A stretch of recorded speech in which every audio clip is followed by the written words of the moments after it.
dear students, welcome to MSBT online learning platform. We present you topics of management in a most digitally attractive format to enjoy learning at your comfortable place. Let me introduce myself. My name is Atul Vagurde, lecturer in Mechanical Engineering Department, Government Polytechnic, Nashik. The purpose of my presentation today is to look at and going to understand a very interesting learning outcome, that is explain safe procedural steps required to prevent accident. So let's start by looking the learning objectives. First, to understand safe operating procedure for preventing accidents, to prepare safe operating procedure to prevent accident. So on successful completion of this presentation, you will gain knowledge and understanding of the following contents. Just to concentrate on the following contents. You also observe the safety slogan written over here, that is always be responsible for the safety of yourself and others. Precaution is better than cure. So let's start with our first slide, that is what is safe operating procedure.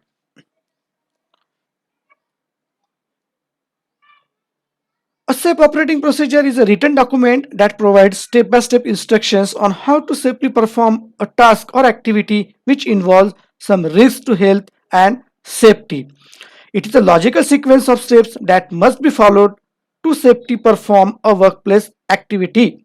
It identified and assessed the health and safety risks involved in a work activity, identifying how to eliminate the risk.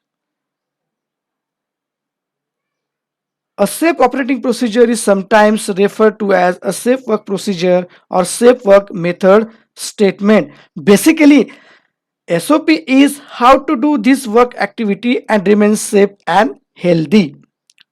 Now the next is the need of safety procedure.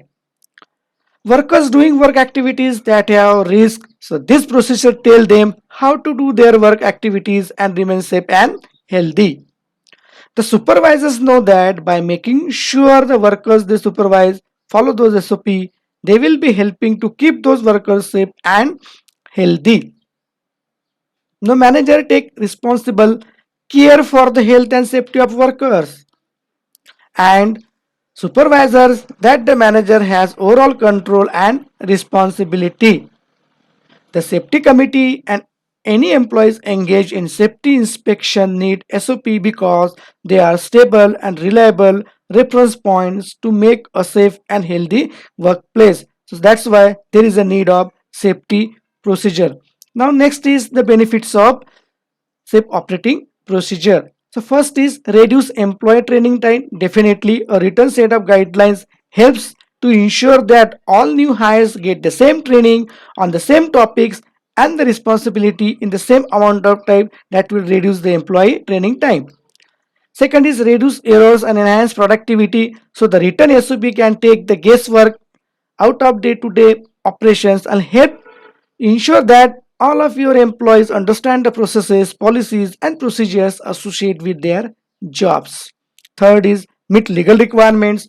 So, depending on your industry, you may be required to have written SOPs that protect your employees and our consumer and ensure that you won't be held legally responsible if something goes wrong. Establish a chain of command. Everyone in your company should have a clear idea of your company's leadership structure, and this is especially important in situation where work products go through multiple stages of review and approval. And the fifth one is the transfer work easily. So from this SOP, most employees take a sick day here and there, but in the case of an extended absence, written SOP, it is easier to transfer work to other employees. Now the next very important slide, that is the steps of safe operating procedure. So first is name or description of the work task, means in which department you are going to work. The next is date of SOP was created and date it was last review or review. So on which date it is created, and if it is existing, then when it is revived. Hazards that may cause harm to a worker means you can point out the hazardous situations that may cause harm to the workers. Then equipment, devices or personal protective equipments or other safety consideration necessary to perform the task safely. Then the next point is required training and or relevant documentation needed to perform the task safely. Steps to perform the task safely including safe body position and or movements as appropriate. Then the next is indication that workers are to be trained on the SOP and employers must ensure workers follow them. Actually, this procedure based on the risk assessment they developed in consultation with workplace safety and health committee. Workers must be trained in the safe work procedure for your facility.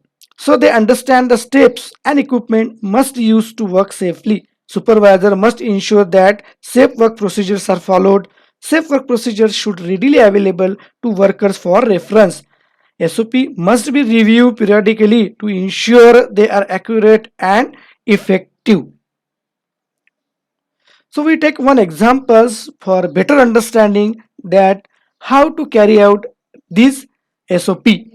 So now just concentrate it in front of you that the one case the department it is approved, date created and review and revise date.